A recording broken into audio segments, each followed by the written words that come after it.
Pierre Billard a choisi pour vous ce soir Le Moindre Mal, un film radiophonique de Charles Maître.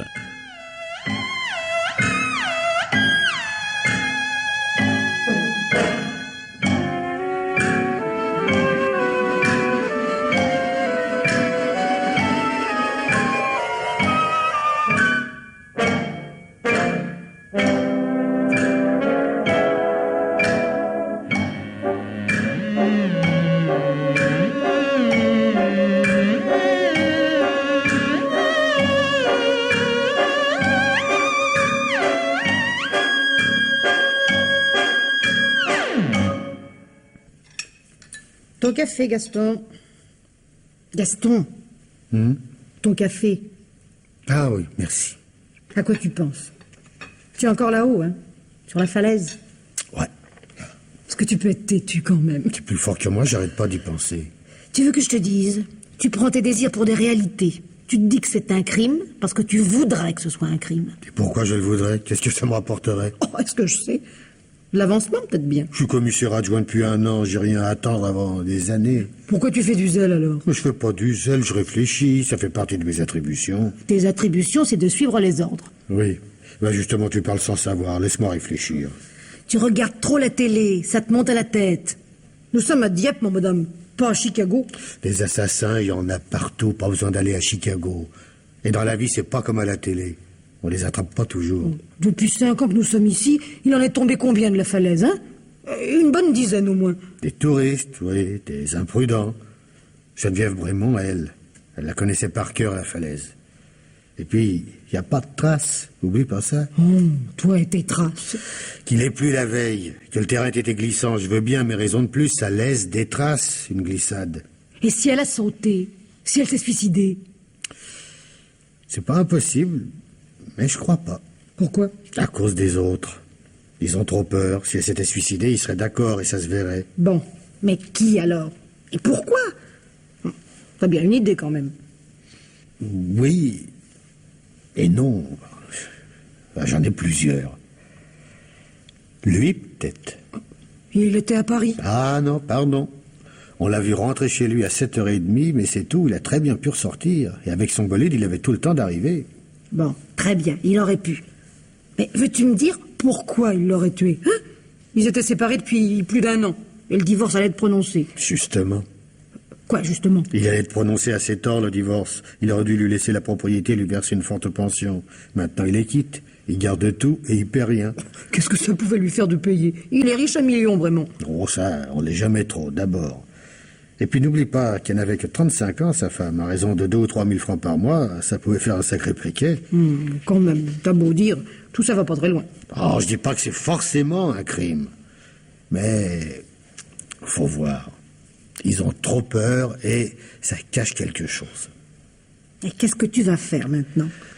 J'y retourne demain après l'enterrement. Vraiment, on devait repartir tout de suite, je lui ai demandé de m'attendre. Il n'a rien dit? Oh, il a eu l'air un peu surpris, c'est tout.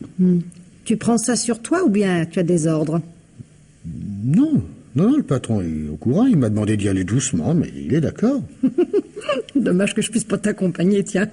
Parce que la mère Lambert, si tu lui parles d'un crime, tu vas l'entendre. Je lui en ai déjà parlé. Et alors? Elle m'a conseillé d'aller me faire soigner.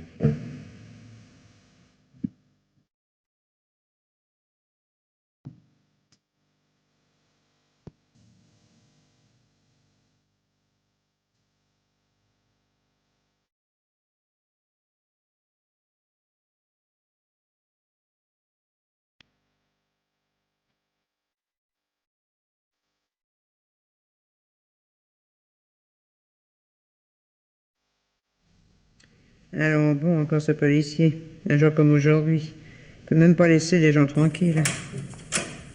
Bonjour, Madame Lambert. Jean, On peut entrer? pas par la cuisine, faites le tour. Je vais prévenir monsieur. Je voudrais vous poser une question d'abord. Dépêchez-vous, alors j'ai affaire. Merci. J'étais au cimetière tout à l'heure, je regardais votre patron. Je sais bien qu'il divorçait, mais quand même, il était de marbre, quasiment. Est-ce que vous auriez voulu qu'il pleure comme une fontaine?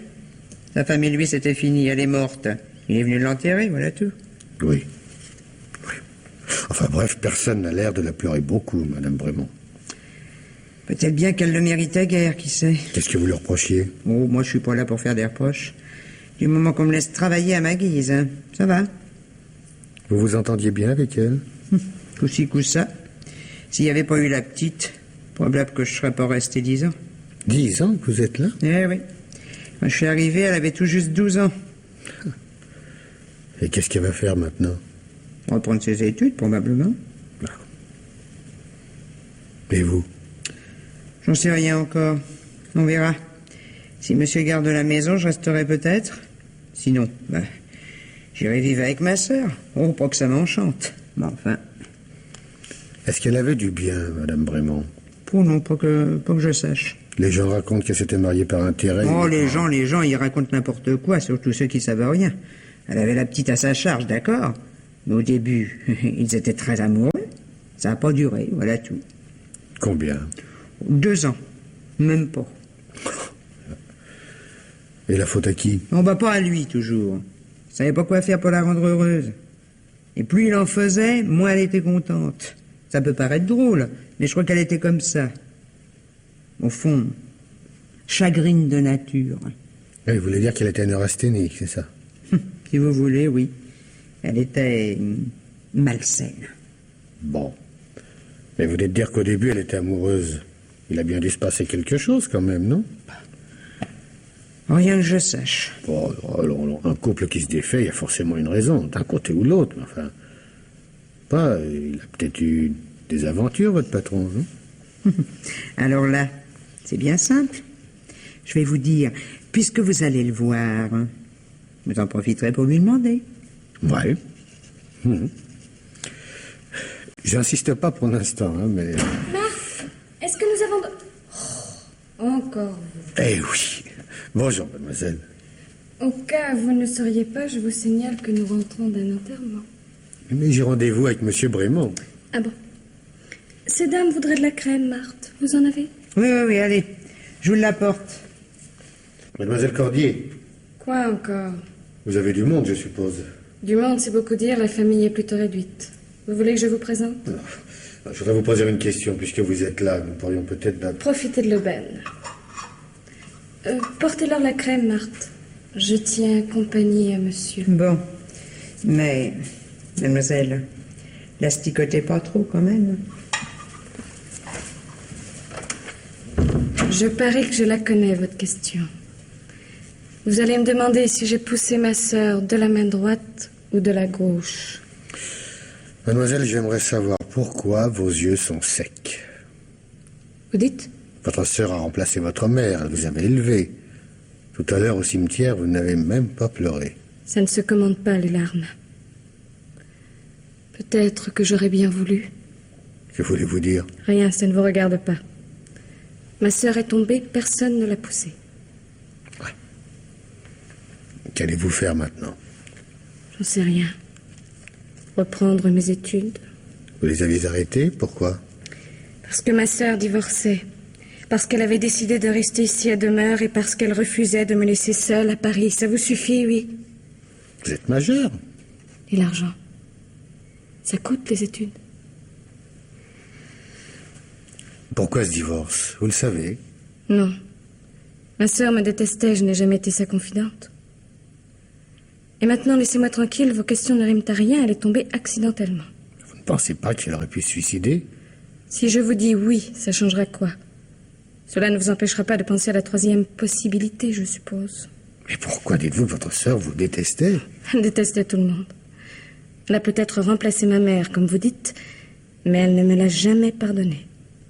Ça lui avait gâché ses plus belles années, paraît-il. Mais vous m'avez dit qu'à l'heure du drame, vous étiez ici devant la télévision. Et Madame Lambert? Dans sa cuisine, en train de ranger.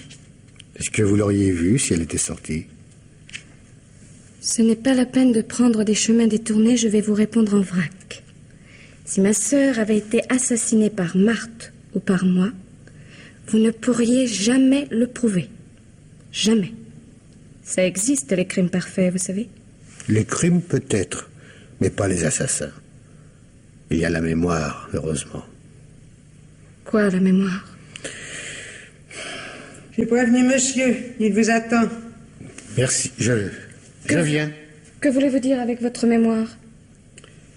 Si vous aviez tué votre sœur, et même si personne ne l'apprenait jamais, vous seriez bien à plaindre, mademoiselle. Je vous suis, madame Lambert, allons-y.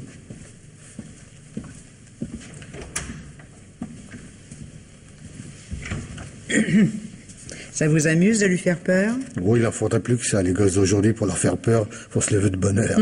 On voit bien que vous n'en avez pas. Les gosses d'aujourd'hui, c'est comme ceux d'hier, faut les connaître. Hein.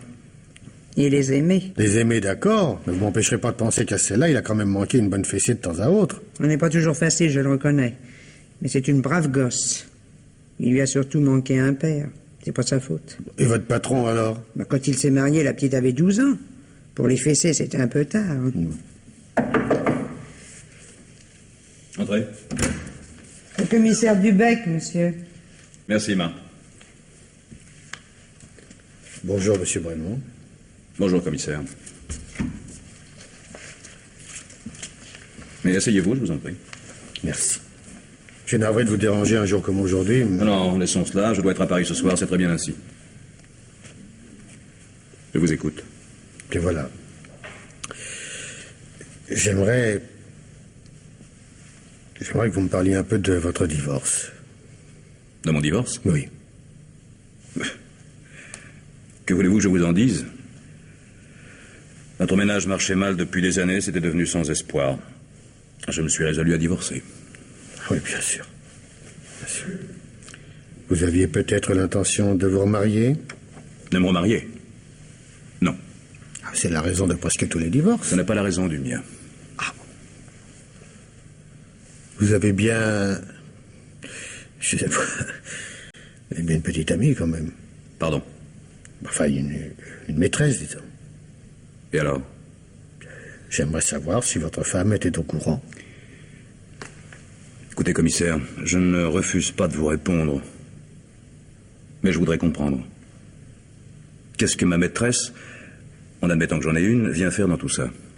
Nous y reviendrons, mais je voudrais savoir également pourquoi vous ne croyez pas au suicide.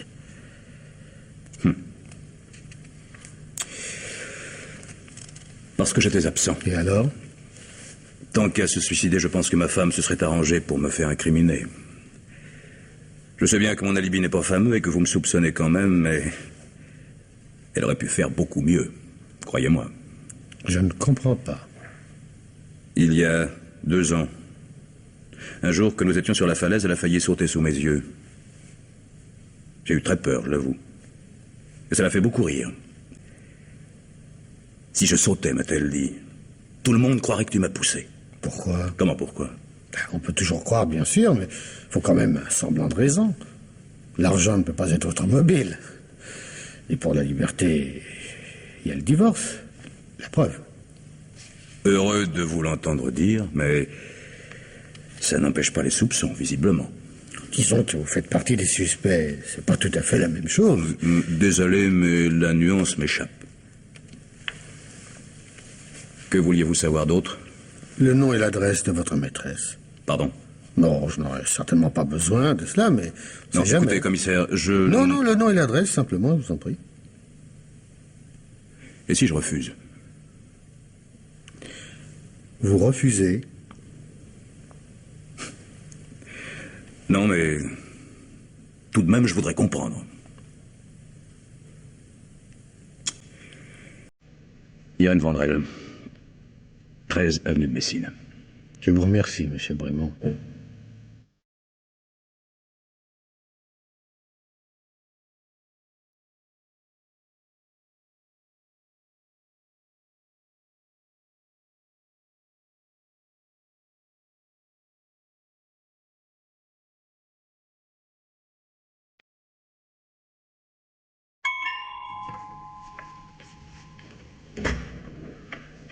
Monsieur? Mademoiselle Irène Vandrel, s'il vous plaît. Oui, c'est moi. Ah, commissaire Dubec, police judiciaire. Sur-commission rogatoire du parquet de Dieppe. De Dieppe? Oui, mademoiselle, je me suis présenté déjà cet après-midi, mais vous étiez absente. C'est que je travaille, monsieur. C'est pas un reproche, c'était pour expliquer l'heure tardive. Pouvez-vous m'en recevoir? Bien, c'est-à-dire que je... Non, mais voici ma carte et le mandat signé par monsieur le procureur. Bon, très bien, entrez. Pardon. Par ici? Si vous voulez vous asseoir. Après vous, je vous en prie. De quoi s'agit-il? Vous ne devinez pas? C'est-à-dire qu'à cause de Dieppe, je suppose qu'il s'agit de M. Brémond. Et de sa femme, oui, récemment assassinée. Assassiné? Ce n'est pas établi, bien sûr. Ça reste à prouver, mais enfin... Enfin, c'est ridicule. Jacques Brémond avait son divorce en main. C'était l'affaire de quelques semaines. Enfin, pourquoi voulez-vous que... Bien, continuez. Non, rien, c'est idiot. Qu'est-ce qui est idiot? Que vous pensiez tout de suite à lui quand je vous parle d'assassinat, c'est ça? Non, pas du tout. Je suis tellement persuadée qu'il s'agit d'un accident que... Enfin, laissons cela, du moins pour l'instant. Ce que je voudrais savoir, c'est si vous avez l'intention d'épouser M. Brémond. De l'épouser? Vous êtes bien sa maîtresse. Oui, bien sûr. Et vous êtes libre. Oui. Eh bien alors, lui aussi maintenant. Mais enfin, monsieur le commissaire, non, je ne comprends pas, je l'avoue. Vous ne comprenez pas quoi, mademoiselle? Rien. Je vous demande pardon. Non, je vous écoute. Parfait. Alors, pouvez-vous me dire où vous étiez mardi dernier, le 23, entre 21h et 22h? Qu'est-ce que vous dites? Je vois que vous me comprenez. Je vous demande effectivement si vous avez un alibi pour l'heure du crime. Mais vous êtes fou, Oh non, mademoiselle, je vous en prie, je suis correct, alors soyez poli. Mais c'est une plaisanterie. Pouvez-vous, oui ou non, me dire où vous étiez ce soir-là? Écoutez, monsieur le commissaire, pour vous répondre, il me suffirait de prendre mon agenda. Mais je voudrais d'abord vous poser une question, moi aussi. Est-ce que, oui ou non, vous me prenez pour une idiote? Répondez-moi, c'est tout ce que je vous demande.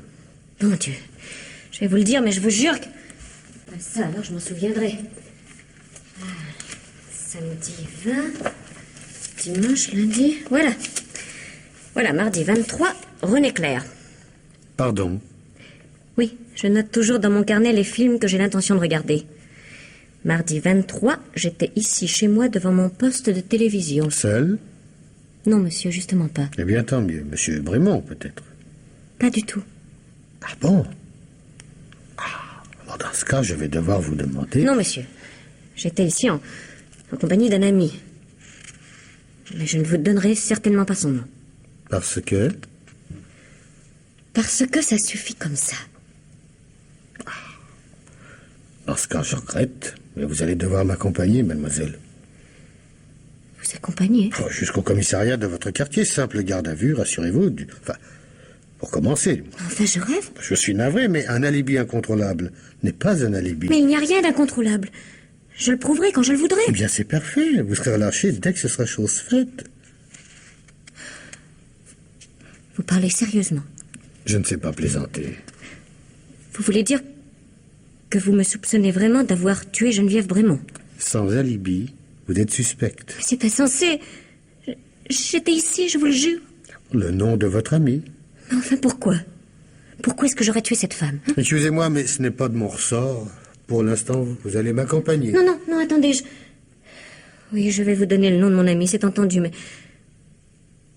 à une condition. Oui? Je ne veux pas. Il ne faut pas que vous lui parliez de Jacques Brémond. Alors là, franchement, ça me paraît difficile. Vous n'avez qu'à inventer une histoire, n'importe quoi. Le principal, c'est qu'il confirme, non? Ah, je crois que je comprends. Oui, ce monsieur serait en quelque sorte, comment dire, un rival de monsieur Brémond. Oui, c'est ça, voilà. Ah, voilà. Autrement dit, vous avez deux amants. Mais non, Enfin... Bon, oui, si vous voulez. Et ce monsieur connaît monsieur Brémond? Oui, justement, il est même terriblement jaloux. Aïe. Je vous en prie, je ne peux pas vous expliquer, mais je vous assure que c'est très grave. Très grave. Franchement, mademoiselle, je crois que vous avez tort. Tort? Vous dites que vous ne pouvez pas m'expliquer, mais ce serait sûrement moins dangereux. Dangereux? Si ce monsieur apprend que vous êtes la maîtresse de Jacques Brémond, il vous quittera, c'est ça? Oui. Et vous l'aimez? Oui, follement, nous devons nous marier bientôt. Oui, ça, évidemment. Tromper avant le mariage... Mais je ne l'ai jamais trompé. Comment? Enfin, je veux dire... Non, c'est pas la peine, mademoiselle. Je vous remercie. Vous n'êtes pas la maîtresse de Jacques Brémond, c'est bien ce que je pensais. Vous le saviez? Oh, je m'en doutais un peu, oui. Mais alors, vos soupçons, votre histoire d'alibi... Je vous ai dit que sans alibi, vous étiez suspecte. Ce n'était pas un mensonge, c'est vrai pour n'importe qui. Ben vous alors... Ben ça, vous me la copierez. Je vais essayer de ne pas vous mettre dans l'embarras. Non, mais je vous le promets. Vis-à-vis de M. Brémond, je veux dire. Il s'agit bien d'embarras. Je viens de lui jouer un sacré tour, oui. Il n'a jamais été mon amant, mais c'est mon meilleur ami. Et si vous le soupçonnez d'avoir tué sa femme, eh bien vous êtes idiot. Il est incapable d'une chose pareille. Incapable, vous entendez, monsieur le commissaire? Une dernière question, si vous le permettez. Est-ce que vous savez pour quelle raison M. Brémond tenait à vous faire passer pour sa maîtresse? Non. Non, pas du tout. Je vous remercie, mademoiselle. Vous êtes sûrement une excellente amie, mais vous mentez très mal.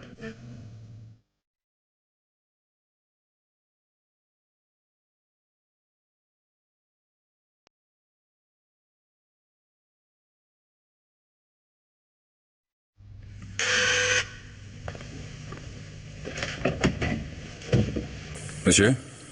Bonsoir, Monsieur Brémond. Vous? Eh oui, moi. Qu'est-ce que vous faites à Paris? Besoin de vous parler. Vous tombez mal, j'allais sortir. Je reviendrai demain, ça ne fait rien, fixez-moi une heure. Non, tant pis. Je veux savoir ce que vous me voulez. Entrez. Pardon. Par ici. Merci. Attention à la marche. Ah. Je vous en prie, passez. Oh. Eh ben, on m'avait dit que c'était somptueux, mais alors là... Mais vous reviendrez visiter une autre fois lorsque vous m'aurez envoyé en prison. Non. Asseyez-vous. Merci. Non, pas là. C'est une table. Une table? Pardon, excusez-moi. Là, je peux? Si vous voulez. Merci.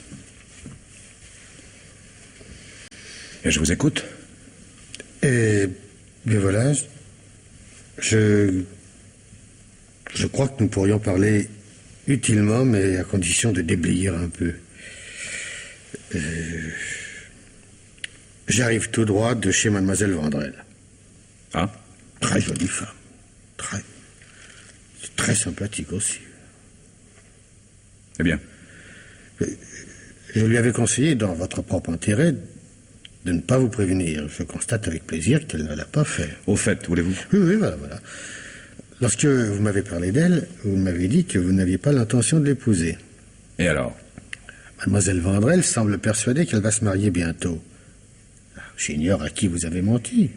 Écoutez, commissaire, je ne vois vraiment pas où vous voulez en venir, mais vous commencez à m'agacer sérieusement. Qu'est-ce que ça peut bien vous fiche à la fin, que je me marie ou non? Quel rapport avec la mort de ma femme? Ça me paraît évident. Je sais bien que vous attendiez votre divorce, mais quand même, cette demoiselle semble assez pressée, alors... Non seulement je n'ai jamais eu l'intention d'épouser mademoiselle Vandrel, mais elle n'est pas. Et elle n'a jamais été ma maîtresse. Est-ce que ça vous suffit? Comment ça, pas votre maîtresse? Elle vient de me dire... Qu'elle comptait se marier prochainement, oui. Elle aura simplement omis de préciser que ça n'était pas avec moi. Je ne comprends pas. C'est assez simple, vous allez voir. Lorsque vous m'avez demandé le nom de ma maîtresse, et devant votre insistance, j'ai pensé à Irène Vandrel. C'est une excellente amie, je savais pouvoir compter sur elle. Je vous ai donc donné son nom, et je lui ai demandé de bien vouloir confirmer, éventuellement. Ah. Mais pourquoi cela, je vous prie? Vous ne devinez pas? Ah non. Ça n'est pourtant pas sorcier, je vous assure. Si je vous ai menti et indiqué une fausse maîtresse, c'est que je ne pouvais pas vous parler de la vraie. Pour quelle raison? Mais parce qu'elle est mariée. Tout simplement. Ah bon? Une femme très en vue, très honorable. Et dont il n'est absolument pas question que je vous livre le nom. Bien sûr. Est-ce que ça va durer encore longtemps, monsieur Brémond?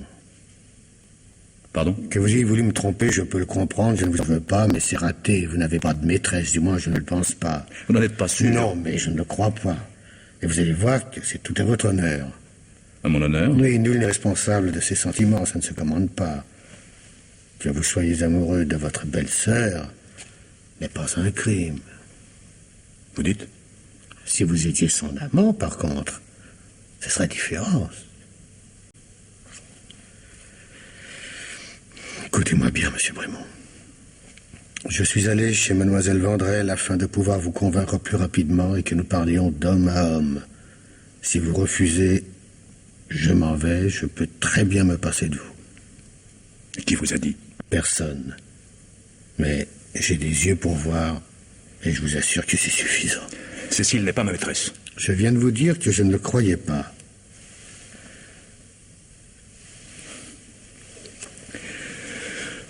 Nous sommes amoureux, c'est vrai. Et que vous le croyiez ou non, par la faute de ma femme. Jalouse? Oh, jalouse, le mot est faible. Une jalousie morbide, insensée.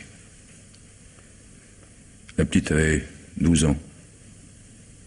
J'essayais de l'apprivoiser. Elle m'accusait déjà de lui faire du charme. Vous auriez pu l'éloigner.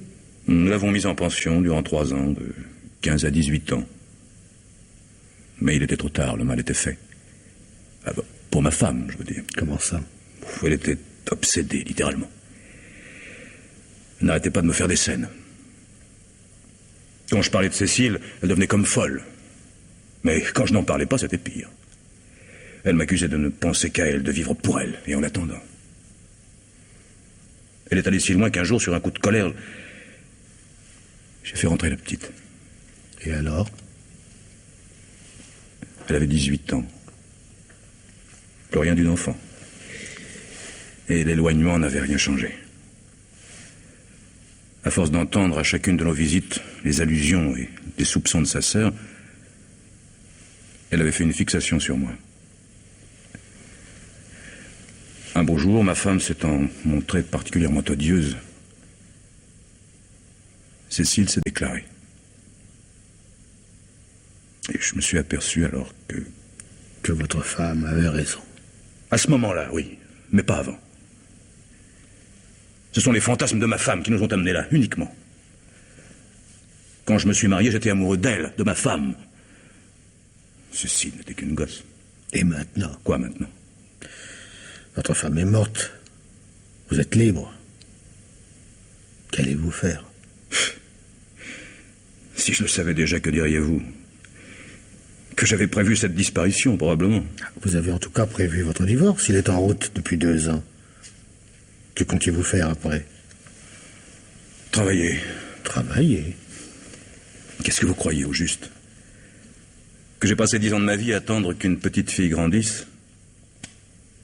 Non seulement j'ai toujours travaillé, mais j'aime ça, figurez-vous. Et j'en suis bougrement heureux. Je vous en félicite, mais je suis quand même obligé de revenir à ma question. Une fois votre divorce obtenu, et le travail mis à part, que comptiez-vous faire? J'ai offert à Cécile, pour ses 21 ans, un petit studio au quartier latin. À l'insu de ma femme, évidemment. Elle comptait s'y installer dès après le divorce et reprendre ses études. En attendant de vous rejoindre un jour ici. Écoutez, commissaire, j'ai 37 ans et je suis amoureux de Cécile, qui en a 22, c'est entendu. Et je ne suis pas complètement fou. Il y a 1 an, j'ai décidé qu'elle ne serait pas ma maîtresse. Je le lui ai dit, et j'ai pris mes dispositions en conséquence. Depuis ce jour, j'ai dû la voir 3 ou 4 fois, et toujours dans les endroits publics. Autrement dit, elle vous fait peur. Disons que je préfère éviter les tentations, si vous voulez.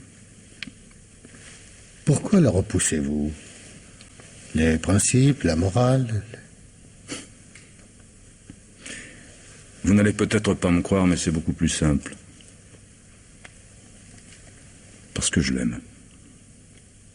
Les principes et la morale m'importent peu. Mais je ne veux pas l'exposer. Et que dit-elle? Elle proteste. Farouchement, mais c'est tout ce qu'elle peut faire.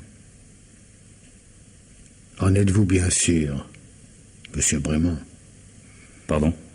Je veux bien vous croire, vous paraissez sincère, mais... Mais quoi? Mademoiselle Cordier est une petite personne très volontaire et qui ne doit pas se résigner facilement devant votre refus et vos scrupules. Elle a très bien pu décider qu'elle deviendrait votre femme. Qui sait?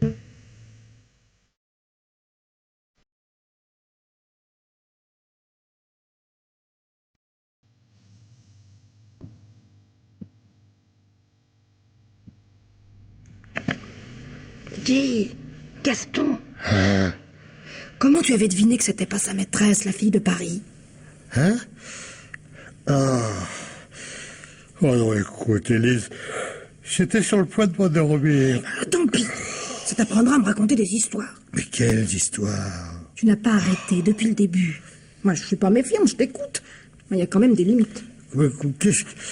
Oh, je peux savoir de quoi tu parles. Oh, mais de ton enquête, pardi. Et de tes menteries. Comment ça, mes menteries? Qu'est-ce que ça veut dire? J'ai peut-être la comprenette un peu longue, mais tout de même. Tu ne vas pas me dire que c'est toi qui donnes des ordres au procureur, maintenant. Parce que... Parce que tu es parti pour Paris en me disant que tu avais décidé d'y aller. Oui, c'est une façon de parler, quoi. Et au début de l'enquête, ta décision d'y regarder de plus près, tes soupçons, c'était aussi façon de parler, peut-être. Enfin, qu'est-ce que... Je suis pas le pape, j'ai des supérieurs, mais j'ai quand même le droit de parler à la première personne. Il n'empêche que je suis ta femme, et que les dessous, je vais les récolter en ville. Mais quoi, les dessous? Quels dessous? On parle d'inculpation. On raconte que le juge est décidé. Et après? Comment et après? Tu aurais pu me le dire quand même. Je suis pas d'accord. Pas d'accord. Parce que cette gosse a 22 ans et qu'elle est la sœur de la victime, on commence à parler de couple diabolique. Je sais quoi, moi? Tout juste si on les condamne pas déjà sans rien savoir. Mon enfin, il est tout de même pas fou, le juge. Il va pas les inculper à partir de rien. Et d'abord, pourquoi les? De qui parles-tu? De Brémond et de la petite. De qui veux-tu que je parle? On commence à parler de complicité. À partir de quoi une inculpation? Je ne peux pas te le dire. Oh. Quelque chose qui a tout déclenché, mais ça fait partie du secret de l'instruction. Non, c'est trop grave. Je peux vraiment pas te le dire. Allez. Complicité. Veux-tu me dire pourquoi il l'aurait tué? Pour se marier, peut-être. Ouf, il avait son divorce en main, vraiment. Oui, mais pour eux, ça suffisait pas. Comment ça suffisait pas? Le code civil est formel. On peut épouser le frère ou la sœur d'un conjoint décédé, mais en aucun cas après un divorce. Ouais. Pour que Brémond puisse épouser la petite, il fallait que sa femme soit morte.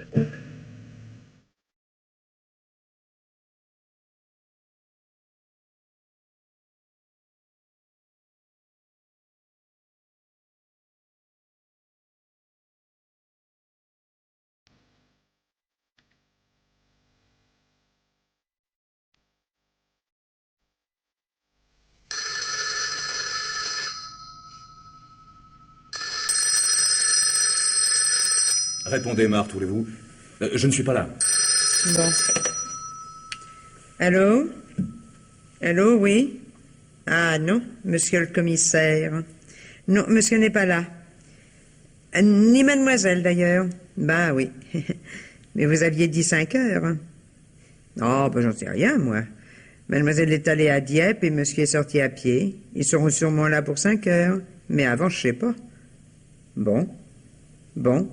Ah bah, c'est ça, vous verrez bien. Il dit qu'il est pressé. Il voulait venir tout de suite. Oui, c'est la dernière fois que je le reçois. Demain, je vais trouver le juge. À votre place, je me méfierais. C'est un têtu, ce bonhomme-là. Oui, bien justement. S'il veut continuer, il faudra qu'il s'explique. Moi, je dis que vous auriez dû rester à Paris. Je comprends pas pourquoi vous êtes venu. Tant qu'on ne vous demandait rien, c'était toujours ça de gagner. Que voulez-vous dire? Non, rien, rien. Je vais faire le thé. Marthe? Venez là. Si vous voulez. Fichez-moi la paix avec votre thé. Asseyez-vous. Et maintenant, je vous écoute. Qu'est-ce que ça veut dire, toujours ça de gagner? Ben, ça veut dire que vous lui accordez trop d'importance à ce policier. Si vous le laissiez mariner, il finirait peut-être par se noyer tout seul. Ah oui, vous croyez ça? Je vais vous le dire pourquoi il s'entête. Parce que vous avez peur. Peur? Oh, pas pour vous, je sais. Mais le résultat est le même. Dubec soupçonne Cécile, vous le savez très bien. Ouais, depuis qu'il est revenu de Paris, oui. Et que vous lui avez raconté Dieu sait quoi. Je lui ai dit la vérité, c'est tout. Laquelle? Comment laquelle? Vous lui avez parlé de... Vous lui avez parlé de vous deux? Oui, pour préciser que Cécile n'était pas ma maîtresse. Et il m'a cru.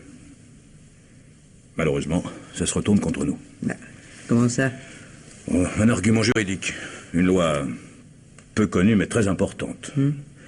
L'article 162 du Code civil. L'interdiction d'épouser sa belle-sœur?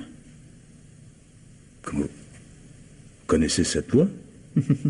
Madame nous l'a crié à la figure, à la petite et à moi, un jour qu'elle était en crise. Quoi, vous voulez dire que Cécile? Ben oui, c'est ce que je dis. Mais mon Dieu, pourquoi ne m'en avez-vous jamais parlé? Ben parce que ça s'est pas trouvé, il y a eu l'enterrement, après vous êtes repartis, on n'a guère eu le temps de causer, et puis d'ailleurs... D'ailleurs quoi? Oh, bah de tout ce qui s'est passé ici depuis un an que vous êtes partis, vous savez finalement pas grand-chose. Mais enfin, quoi? Que s'est-il passé? Oh, ce serait trop long. Et puis... Ah bah, vous n'aurez qu'à le demander à mademoiselle. Tenez, la voilà. Moi, je voulais vous écrire, vous mettre au courant, elle a jamais voulu. Mais enfin, au courant de quoi? Bah, de ce qui se passait ici avec madame. Depuis 6 mois, c'était l'enfer, quasiment. Et c'est aujourd'hui que vous m'en parlez? Ah bah, la petite disait que ça n'aurait servi à rien et qu'à vous inquiéter. Oh, j'aurais pas dû l'écouter, j'ai sûrement eu tort. Mais au fond, bah, je suis comme vous. J'ai jamais pu la contrarier. Non, Marthe, ne partez pas. Ce n'est pas le moment. Si vous voulez des explications, vaudrait mieux vous dépêcher. Le commissaire, il va pas tarder. C'est bien mon intention, rassurez-vous. Cécile, où vas-tu? Changer de robe, j'ai trop chaud. Non, viens ici.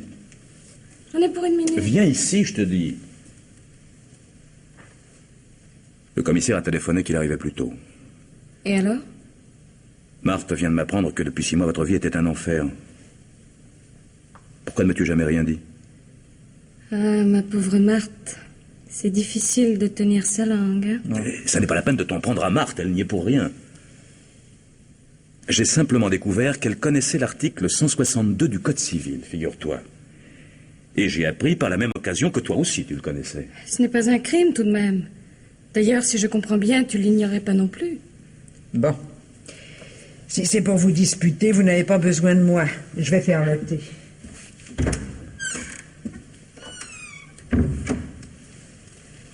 Tu es fâché? Fâché? Je suis consterné par ce que je viens d'apprendre, oui. Et furieux que tu ne m'aies jamais rien dit. Qu'est-ce que ça aurait changé? Tu ne pouvais rien faire. Non seulement tu ne m'as rien dit, mais tu m'as menti. À chacune de nos rencontres, quand je t'interrogeais, tu me disais que les choses allaient à peu près. Oh ben 1 heure à la terrasse d'un café, j'appelle pas ça une rencontre. La question n'est pas là. Si j'avais su que les choses allaient si mal, j'aurais cherché une solution. Tu serais parti pour 1 an à l'étranger, voilà tout. Eh oui, voilà tout. Je ne t'aurais même plus vu 1 heure de temps à autre. Mais peu importe, n'est-ce pas? Ça ne te coûte guère à toi. Écoute, Cécile... Non. Depuis la mort de Geneviève, depuis que tu es revenue dans cette maison, tu n'arrêtes pas de me fuir. Dès que nous nous risquons d'être seuls, tu sors ou tu t'en vas chercher Marthe. Tu me reproches de n'avoir pas parlé, mais je me demande bien comment j'aurais pu le faire. Ne sois pas injuste, vois-tu. Il y a eu l'enterrement, l'enquête, puis... je suis reparti à Paris. Je t'ai évité hier soir, c'est vrai. Je ne voulais pas demeurer seul avec toi. Tu peux comprendre pourquoi, je suppose. Je voudrais que tu me le dises. Tu trouves que c'est le moment? Qu'est-ce qu'il a, le moment? Moi, je t'aime. Je voudrais te le dire tout le temps. Mais nom d'un petit bonhomme, ne sois pas inconsciente. Nous attendons la visite d'un policier. Nous sommes sous la menace d'une inculpation qui peut nous tomber dessus d'un moment à l'autre. Et moi, je t'aime. C'est bête, hein? Cécile. Cécile, écoute-moi. Depuis des années, il n'y a que toi, tu le sais. Je t'évite parce que je t'aime. Et parce que je ne veux pas gâcher nos chances. J'ignore ce que sera l'avenir. Tout est possible. Mais ça n'est pas le moment d'en discuter. Tu peux comprendre ça, oui ou non? Quand tu me le dis comme ça, oui. Avec le commissaire aussi, tout est possible. S'il décide le juge à poursuivre l'enquête, nous ne sommes pas prêts d'en voir la fin. Que veux-tu dire? Jusqu'à présent, ça n'a pas été trop méchant, mais ça pourrait changer. Si le juge estime avoir de quoi et s'il prend l'affaire en main, il va falloir tout raconter en détail. Et principalement ces 6 derniers mois, dont je ne sais pratiquement rien. Puisque tu n'étais pas là, tu raconteras ta vie à Paris et moi la mienne ici. Oui, mais enfin, que s'est-il passé? C'était quoi votre enfer? Geneviève, bien sûr. et multiplié par 10. Je crois qu'elle était folle, tu sais. Vraiment. Elle prétendait m'obliger à la tuer. Elle disait que je finirais forcément par le faire un jour ou l'autre. Pour être ta femme. Bon Dieu. Ça commence à devenir effrayant, tout ça. Et il y a combien de temps qu'elle vous a parlé de ce fameux article? Environ 3 mois, pourquoi? Elle m'a téléphoné il y a 3 mois. Tout d'une traite, d'un ton blagueur, elle m'a dit ce que contenait cette loi. Puis elle m'a prié de noter qu'elle se promenait tous les soirs entre 9 et 10 sur la falaise. Tu vois bien qu'elle était folle. Oui, peut-être. Mais elle savait ce qu'elle faisait. Ah oui, ça. Elle a bien failli réussir, d'ailleurs. Réussir? Le soir de sa mort, je suis sortie derrière elle. Et je l'ai suivie. Elle ne l'a pas montré, mais je savais qu'elle m'avait vue. Elle est allée jusqu'à l'extrême bord et puis elle s'est retournée. Elle s'est mise à rire et elle m'a fait signe de venir. Et alors? J'étais à bout de nerfs, je n'en pouvais plus. Depuis des semaines et des semaines, jour après jour, elle me répétait que je la tuerais. Je me suis mise à avancer comme hypnotisée, mais brusquement j'ai vu son regard. J'ai eu tellement peur que je me suis reprise. J'ai fait demi-tour et je suis partie en courant. Mon pauvre chéri. Et dire que je ne... Mais pourquoi n'avoir rien dit? Je croyais que je serais assez forte. Je me disais que le divorce arrivait et que j'allais pouvoir revenir à Paris. Mais ça a été terrible, tu sais. Bon Dieu. C'est à l'asile qu'elle devrait être, pas au cimetière. Comment aurions-nous fait? Devant les autres, elle était parfaite. Oui. Oui, je sais. Le commissaire, il est à la porte. Je sais pas par où il est passé, je l'ai pas vu arriver. J'y vais? Non, une seconde. Cécile vient de me raconter. Oui. Il faut savoir si nous parlons de tout ça ou non. Oh, personne ne nous croira. L'enfer, c'était pour nous, en privé. Jamais en public. Bon, alors, ne disons rien, hein, du moins pour l'instant. Si ça va plus loin, nous verrons bien. Bah, comment ça, plus loin? Allez-y. Allez-y, Marthe. Bon. Tout ça est aberrant. Aberrant. Si vous m'aviez parlé de ça plus tôt, nous aurions pu... Tu crois vraiment que cela pourrait aller plus loin? J'en ai peur, oui. À cause de nous? Imagine ce que deviendrait notre histoire dans la bouche d'un procureur. Oui, bien sûr. Mais nous pourrions prouver facilement que je ne suis pas ta maîtresse. Ce serait quand même quelque chose pour nous. Mon pauvre chéri. Si nous devions... Ne parle pas, hein? Le moins possible. Oui, entrez. Le commissaire Dubec, monsieur. Merci, Marthe. Entrez, commissaire. Ne partez pas, Madame Lambert. Ah bon? Bonjour, mademoiselle, monsieur Brémond. Commissaire, Bonjour. asseyez-vous, je vous en prie. Non, pas la peine, merci. Voilà, je voudrais vous poser une question, mademoiselle Cordier. Oui, je vous en prie. Je voudrais savoir si vous connaissez l'article 162 du Code civil. Oui, je le connais. J'aime mieux ça. Comment? Ça n'arrange pas tout, mais ça vaut tout de même mieux que... Mais puis-je savoir d'où vous connaissez cette loi, mademoiselle? Eh bien, vous n'allez peut-être pas me croire, mais ma sœur a trouvé bon de me l'apprendre. C'est la vérité, j'étais là. Oui, ma femme tenait beaucoup à cet article, semble-t-il. Pour moi, elle me l'avait téléphoné. N'essayez pas de plaisanter, monsieur Brémond, tout cela ressemble fort à une machination, elle pourrait fort bien réussir, même à découvert. Mais quelle machination? De quoi parlez-vous? Votre sœur avait déposé chez son notaire une lettre destinée au procureur de la République. Quoi? Oui, une lettre dénonçant vos amours coupables, votre désir de vous marier, et précisant que vous connaissiez tous deux l'interdit de la loi. Bon Dieu. Sur proposition du procureur, le juge d'instruction vient d'ordonner un complément d'enquête. Et c'était sans doute qu'un début. C'est-à-dire? Vous pouvez très bien vous retrouver tous les deux devant une cour d'assises pour assassinat et complicité d'assassinat avec préméditation. Mais c'est insensé. Avec quoi nous accuserait-on? Lorsque les présomptions sont assez fortes, mademoiselle, la justice peut se passer de preuves matérielles. Elle accuse et le jury décide. Mais pas besoin de jury. Madame Brémond était folle. Je le dirai, moi. Vous pourrez le dire au procès. Vous n'empêcherez pas d'avoir lieu.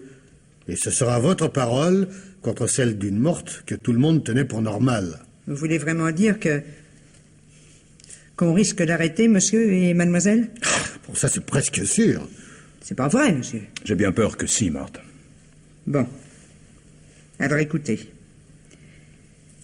Je voudrais que vous me laissiez avec monsieur le commissaire. Faut que je lui cause. Qu'est-ce qui vous prend, Marthe? S'il vous plaît, monsieur le commissaire. Quoi, mais enfin, expliquez-vous. Qu'avez-vous à dire que M. Brémond et mademoiselle ne puissent pas entendre? Des choses. Des aveux. Quoi? Marthe, mais vous êtes folle. C'est la vérité vraie. C'est moi qui ai poussé madame. Bon, écoutez, madame Lambert... Non, attendez. Allez-vous-en, mademoiselle. Et vous aussi, monsieur. Le commissaire me laissera bien vous dire au revoir. Mais pour le moment, partez. Mais enfin, Marthe... Ne vous inquiétez pas pour moi. Ce que j'ai fait, je l'ai fait. Mais je saurai expliquer. Commissaire. Non, laissez-nous, laissez-nous. Marthe, c'est pas vrai. Ne pleurez pas. Allez-vous-en. Viens, Cécile. Viens.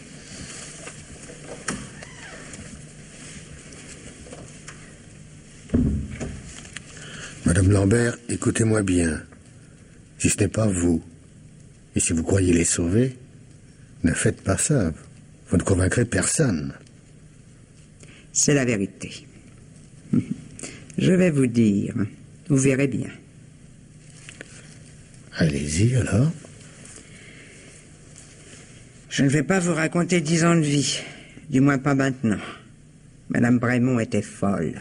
Vraiment folle. Ça a commencé, tenez ici, dans cette pièce. La petite avait 12 ans. Elle n'avait encore jamais vu monsieur. Elle était terrorisée. Il lui a dit qu'elle avait l'air d'un garçon, il lui a savonné la tête, et ils se sont mis à rire.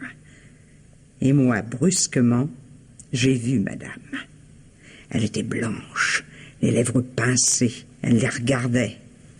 Et là, j'ai su qu'elle détestait la petite. Oui, M. Brémond m'a parlé de cette jalousie maladive et qui ne fait que grandir. On a tout essayé, monsieur et moi. Il évitait de trop jouer avec Cécile, il se retenait de trop la gâter, mais c'était peine perdue. Ils en devenaient complices, tous les deux. Et le temps a fait le reste. En 6 ou 7 ans, à force de jalousie et de méchanceté, elle en a fait des amoureux. Et des vrais. Vous pouvez me croire. Je crois savoir cela aussi, madame Lambert. Le reste, c'est pas difficile à comprendre. C'est quand monsieur a décidé de divorcer qu'elle est devenue vraiment folle, je crois. C'était une malheureuse, remarque. La haine à ce point, c'est épouvantable. Pour les séparer, pour les perdre, elle était prête à se détruire. Elle n'arrêtait pas de dire à sa sœur « Tu me tueras, je t'obligerai à me tuer. » Mais sacrebleu, pourquoi n'avoir rien dit? Pourquoi n'avoir pas prévenu votre patron? J'ai eu tort, je sais. Mais mademoiselle ne voulait pas. Et elle ne voulait pas partir non plus. Elle avait peur que sa sœur les accuse, fasse annuler le divorce. Et alors? Ça a duré des semaines. Tous les soirs, madame partait vers les falaises et disait à la petite qu'elle l'y attendait. Le soir où c'est arrivé. J'ai vu Cécile sortir derrière elle. Je les ai suivis, mais de trop loin. Quand je suis sorti du parc, madame était déjà au bord du précipice et elle appelait sa sœur. Oh, ça a été épouvantable. J'ai vu la petite avancer, j'ai voulu crier, mais j'ai pas pu. Et brusquement, d'un seul coup d'un sol, Cécile a fait demi-tour et est repartie en courant. Et vous? La colère m'a prise. Une rage que jamais j'aurais cru possible. J'ai couru jusqu'à ma patronne. Je me suis arrêtée presque à la toucher. Là, j'ai vidé mon cœur. Je l'ai insultée, injuriée. Je lui ai dit tout ce que j'accumulais depuis des années. Oh, je lui en avais dit déjà pas mal. Souvent. Ah, mais jamais comme ça. Et plus je criais, plus elle riait. Elle me disait que je perdais mon temps, que la petite était à point et que ce n'était que partir mise. Alors j'ai fait un pas de plus. Je lui ai crié qu'elle était folle. Et brusquement... Oui. Je ne sais pas. Brusquement, je me suis trouvée bête. Bête d'être là et d'essayer de discuter avec une folle. Mais en même temps, Je me disais qu'il fallait faire quelque chose. Que sans ça, le malheur arriverait un jour ou l'autre. Alors, j'ai choisi. Choisi? Le moindre mal, oui. Je me suis même trouvée sotte de n'y avoir pas pensé plus tôt. Entre une gosse innocente et une folle dangereuse. Le choix est tout de même facile, non? Mais vous n'avez pas pensé à ce que vous alliez faire? Non. Quand j'y ai pensé, c'était déjà fait. Elle était juste au bord, une simple poussée, c'est tout. À la dernière seconde, j'ai vu ses yeux. Il y avait comme une sorte d'étonnement, mais pas de peur. Elle n'a même pas crié.